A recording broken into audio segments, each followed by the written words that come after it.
the richness of what I come from. And that is like this incredibly strong woman that sadly, when I was younger, I couldn't see because I was so like preoccupied with like being embarrassed by this, this woman who had this like heavy Vietnamese accent and like didn't go to teacher parent conferences and and all the stuff that you're taught like, oh, that's what a parent's supposed to be. My mom wasn't. She was a single mom, a single immigrant mom trying to raise three kids in a new country. And I wasn't able to see like her strength. I was just all I could see was the fact that like I didn't have, Lunchables in my lunch.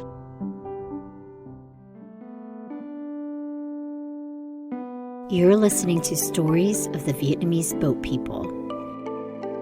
Hi, I'm Tracy Nguyen Mang, and welcome back.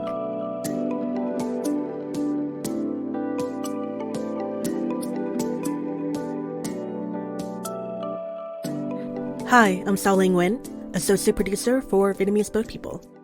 I'm filling in for Tracy for this episode. Last year, Kevin Jung, a photographer, journalist, and filmmaker whose work centers around the Asian American experience, reached out to our organization. Kevin is working on his first feature-length documentary called Mai American, Mai spelled M-A-I. The project has received support from some very notable institutions, including the Sundance Institute, MacArthur Foundation, and the Center for Asian American Media, just to name a few. Last year, Kevin invited Vietnamese boat people to join him at a summit hosted by the Asian American Documentary Network and Haverford College in Philadelphia. Kevin was one of 3 filmmakers chosen to workshop their projects that weekend. For the past 10 years, he's been working on Mai American, which follows the journey of his mother, Tot Mai, as she writes down her life story. I was actually born in a refugee camp. So I was born in Kuala Lumpur, Malaysia. My mom was a boat person.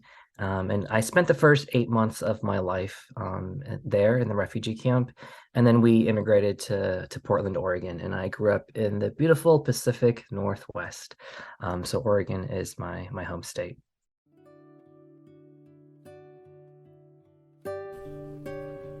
Mai American is about a 70-year-old Vietnamese American refugee living in Oregon who writes down her life story, indelibly shaped by the war in Vietnam. As she shares what she has learned with her filmmaker son, they begin separate but parallel journeys, confronting the traumas of their past and the emotional divide in their present. This film is more than just a story about a Vietnamese refugee or the immigrant experience. It is an American story, and at the heart of it, a story about the relationship between a mother and her son. Here's a conversation between Kevin and Tracy.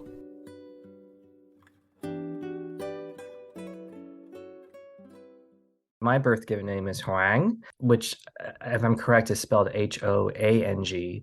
But for some reason, when I was born, it was on the birth certificate or on the certificate, it was spelled Hong, Hong, which is actually a female name, right?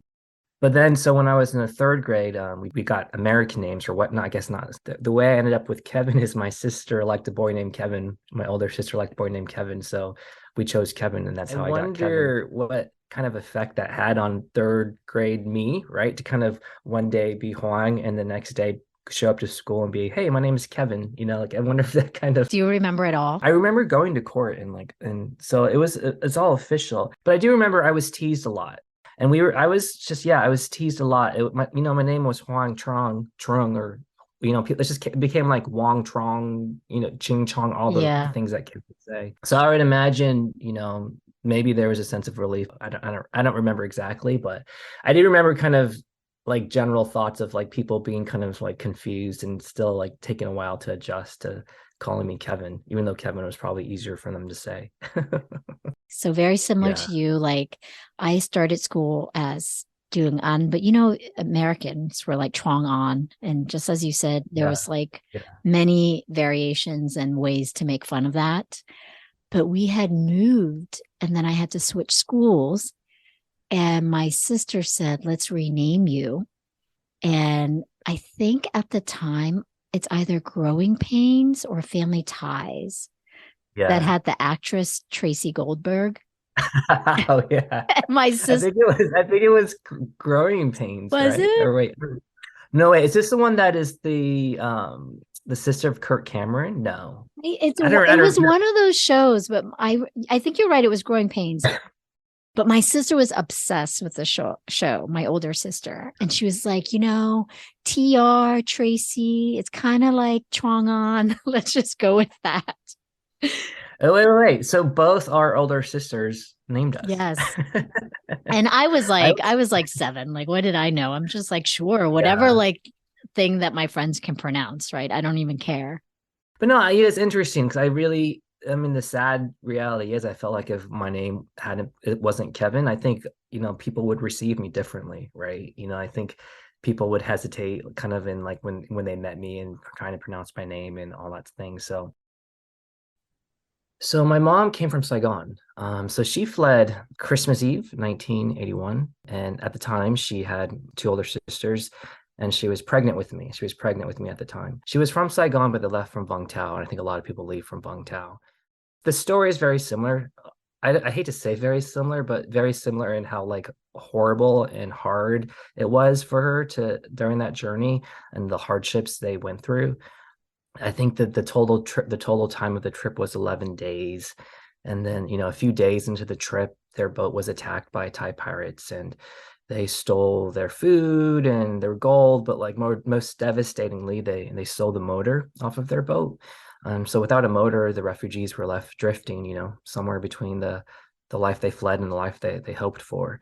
And I think there were about 60 of them. And because Vietnam was the closest of the shores, some of them wanted to go back. But others feared if they went back, they would be persecuted. So they actually took a vote. But yeah, so they voted and they voted that they would rather die than go back to Vietnam. So they continued. And I think it was the next day, actually, their boat was attacked again by Thai pirates.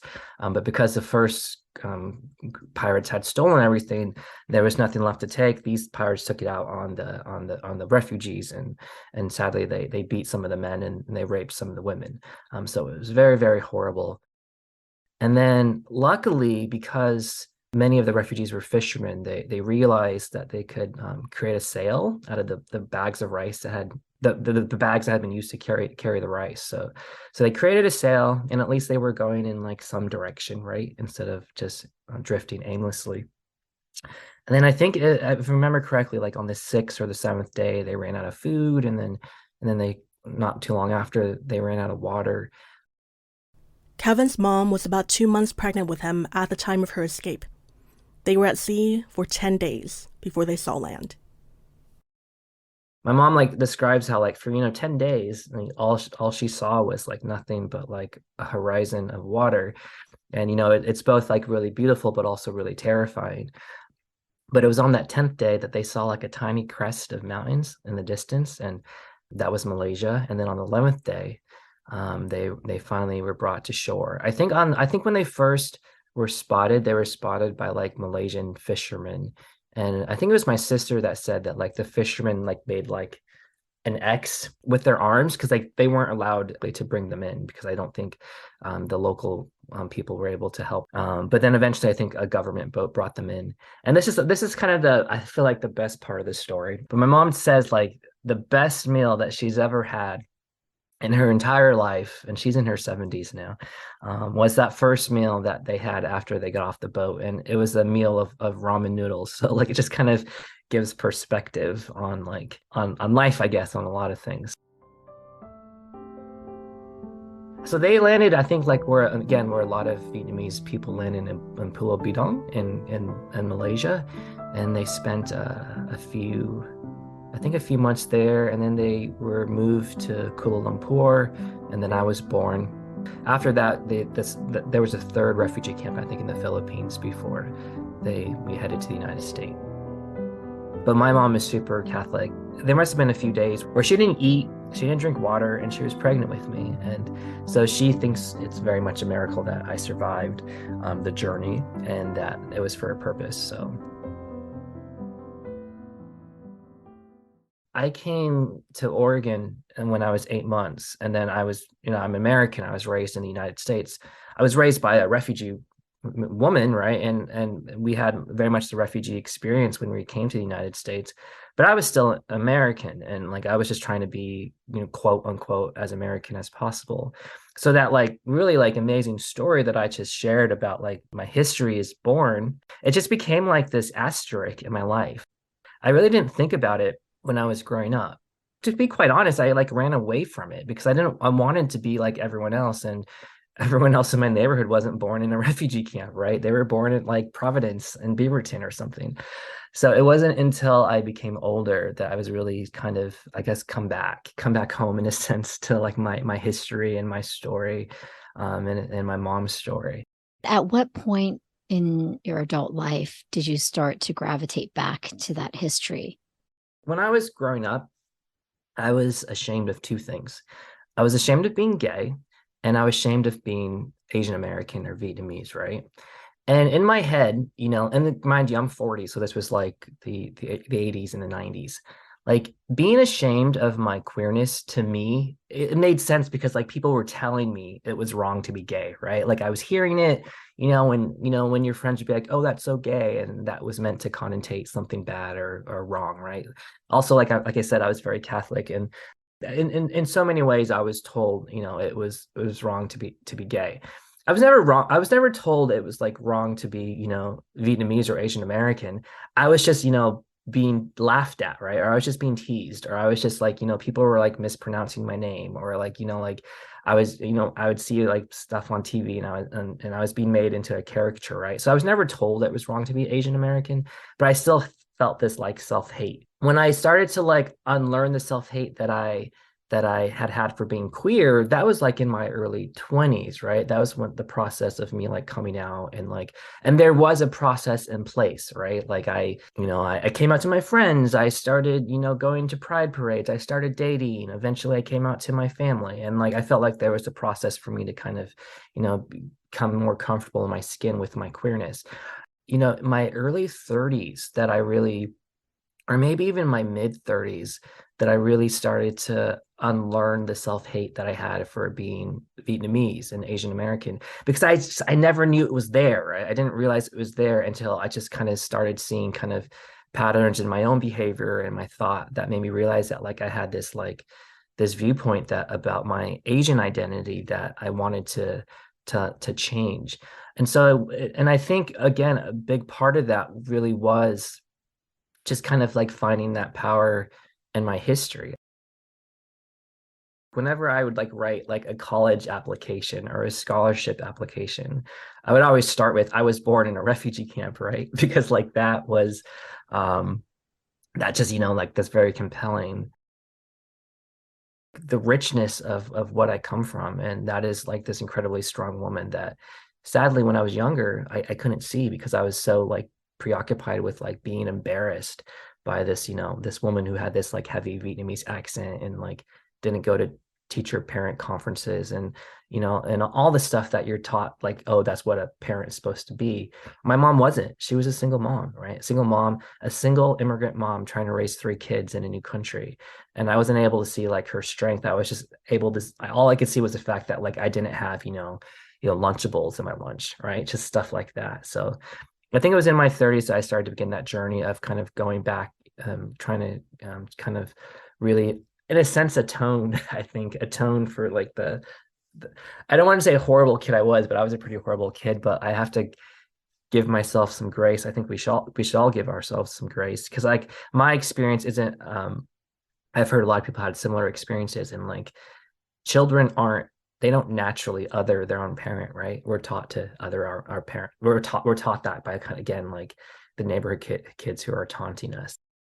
It's not just that we're Asians, but it's the complicated history that comes with being Vietnamese and being a refugee. Like our history is as a result of a very conflicting war. And it was just so much trauma and complications that our parents experienced. Like, I don't remember when my first conception of the war was, right? Like, I just remember like growing up and like, like wanting, like, I'm American. I want to root for the Americans in these films. But the Americans are like, everyone they're killing looks like me. It's difficult, right? It's difficult to kind of, again, like, you're in this halfway between. I feel like, and I actually even recently have only started calling it like the war in Vietnam, because like here it's clearly the Vietnam War, but in Vietnam It's called the American War. that's why I think for like Vietnamese Americans, we, like for so long, I think like the storytelling around that conflict Yeah. has been from the American perspective, which is usually from the soldier's I perspective. also think it's who's telling the story, right? Yeah, And yeah, yeah, exactly. yeah, Yeah. so I definitely agree that growing up, we were exposed to that one side of the story. I mean, if you talk to people that were born and raised in Vietnam, and they're what they were taught is completely different. And yeah, I went to Vietnam for the first time in, I think it was 99 or 2000. I can't remember. But I do remember going to that museum and seeing that it was called the American War. Yeah. And I was so like taken back by that. And then, as I start to learn more about the history, my perceptions change. But I definitely agree it depends on who's telling the story. My mom experienced something that thankfully and hopefully I'll never have to experience, in this idea of like literally trying to survive, right? Not in the sense of like literally trying to survive, like trying to find food for her children. And I think when the way she describes it, like sometimes when you are just so like life is so hard and so difficult, you just kind of do have to shut down just so you can survive and get through all the hardship, right? When my mom retired, she like wrote down like her life story, not necessarily to publish, but just because I think she wanted to release a lot of this trauma that she had gone through in her life. And for her, that was like a very like cathartic healing process, right? And she was like writing about things that she had never told anybody. And it was a very emotional experience for her. But yeah, even if you were to ask her today, I don't know if she would use the word healing. And I think you and I would use the word healing. I don't think I can never imagine my mom going to therapy or something like that, right? Definitely not a part of their culture generationally.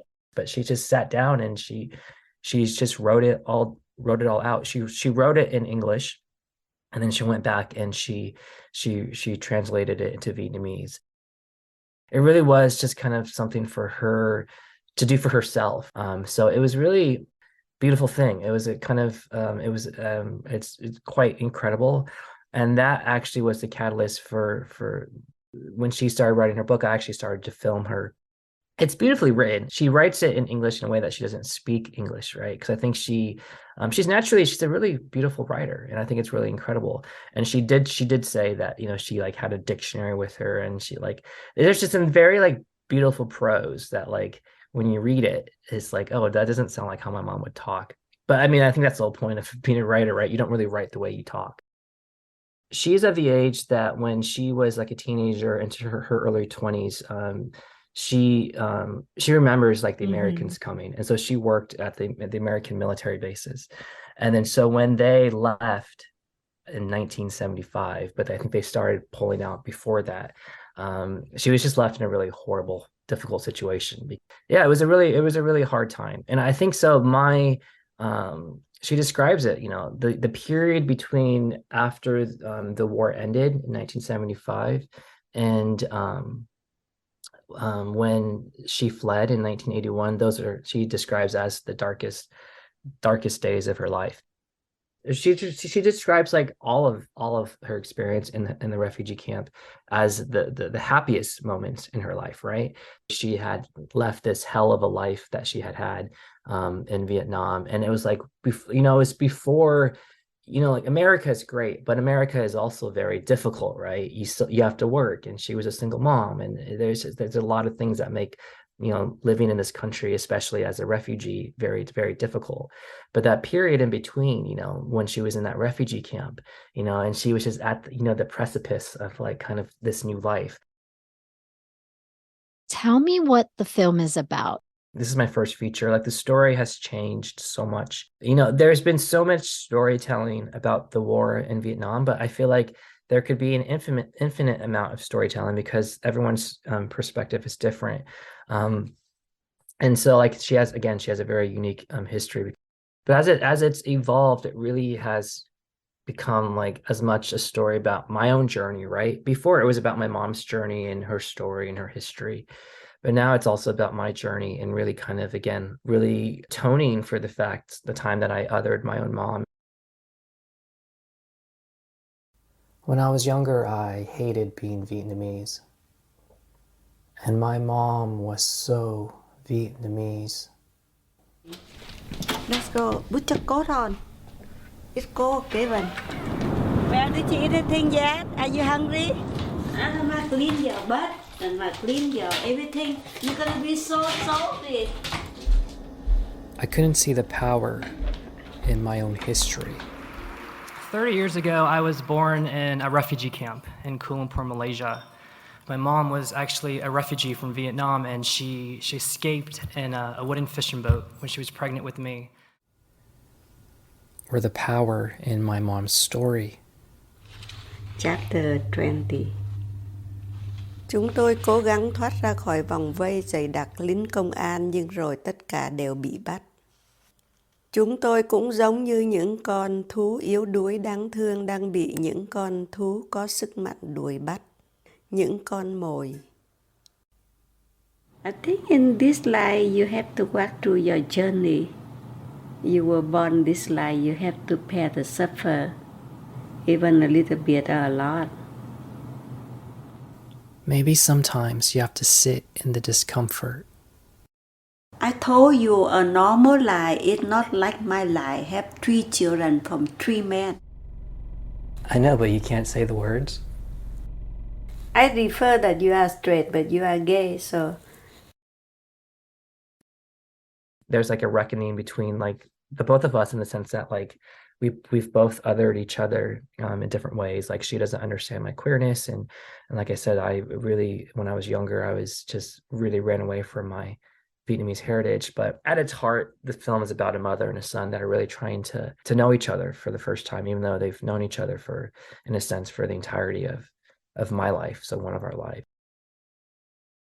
I'm able to have conversations with my mom when I have a camera that I'm not able to have just like sitting at the dinner table, if that makes sense. But for me as a filmmaker, like the camera is like a tool for me to ask all these questions that you're asking me, right? It's a journey for us creatives to kind of do this work. It's, you know, making a film is difficult, but making a personal documentary about your own family is quite a challenge, I will say.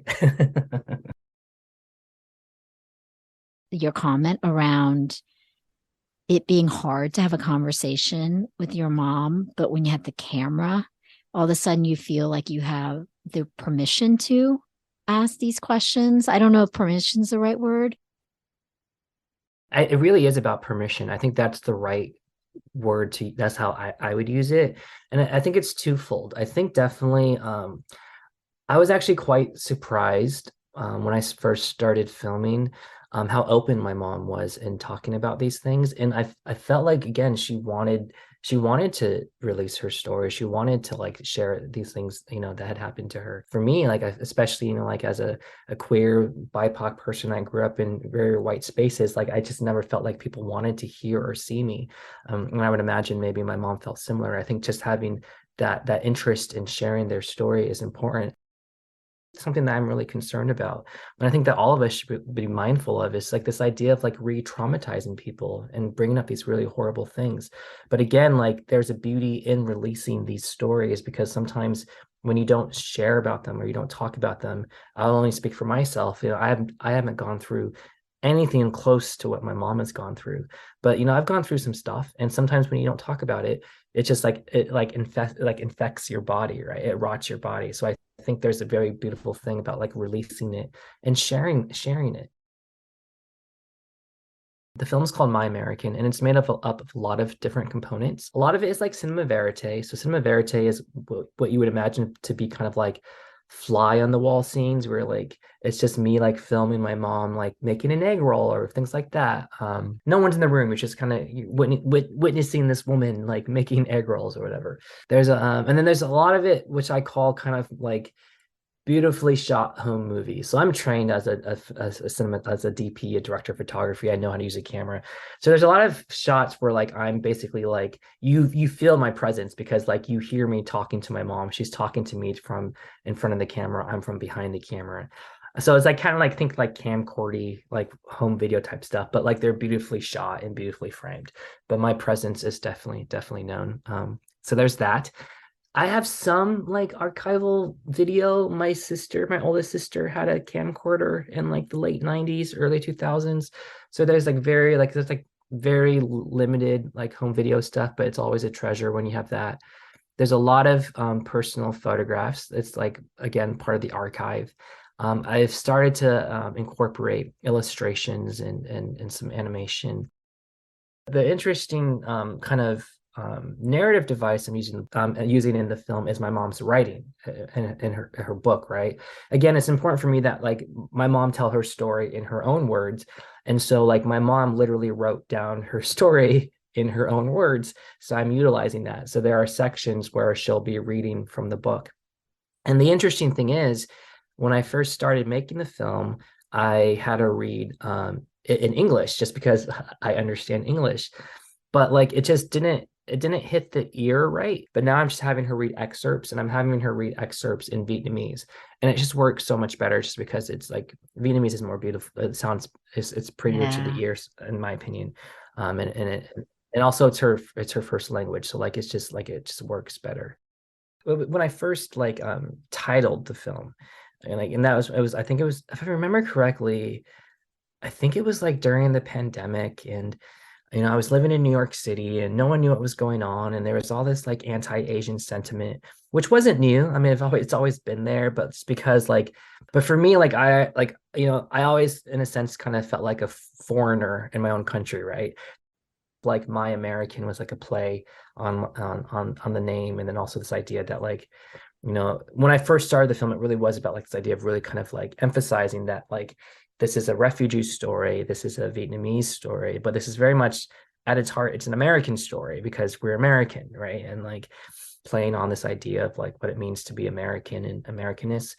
But I will say, as the film has progressed, the story has become less about kind of this broader picture and more about just kind of this relationship between a mother and son, because I really do believe that the more personal a story is, the more universal it becomes. I love that, because I think then the fact that your mom experienced war and that we came here as refugees, it's just the backdrop of the 100%, story. Yes. Because the story is really about your relationship.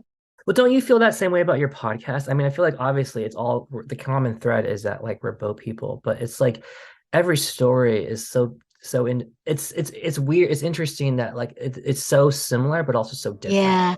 Our stories in general are stories about the human spirit, but like anybody can listen to our story and relate to them. Yeah. In some respects, there have been a lot of stories about the boat people and about the war in Vietnam, but like every story is so beautifully different and unique. I think that's something that I kind of struggled with before, this idea of like, oh, there can only be like one documentary about the war in Vietnam. It's like, no, there can be 1,000, right? Like there's room for all of us to tell our stories. If you would like to connect with Kevin, follow our Instagram at Vietnamese Boat People and look for details under episode 49. Or visit his website at maiamerican.com. Or you can search for his Instagram at Mai American Film.